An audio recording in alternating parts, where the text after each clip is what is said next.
Yan yung mga alaga ko. Diba? For today's vlog, magpakain tayo ng manok with vegetable. Kumakain sila ng lettuce. Yan. Ginayat-gayat ko yung lettuce yun. Yung papakain ko sa mga manok ko. O, diba? Sana oil. Oh, yan. Lalaki nila, no? Malalaki sila.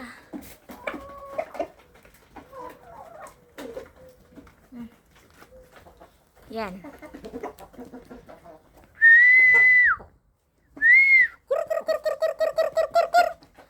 Malalaki yung mga hens at roaster ko.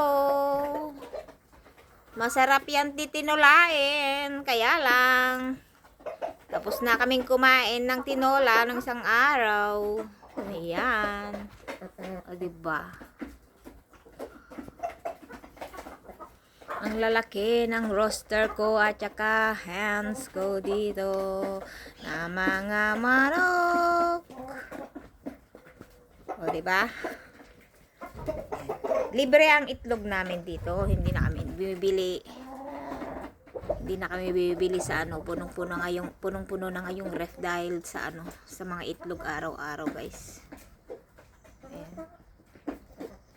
For today's video, ito lang po. Mapapakita ko ngayon dahil natamad na akong pumunta dun sa ano, mag-bedyo. Ganun lang yun. Ayan, ang aking mga manok.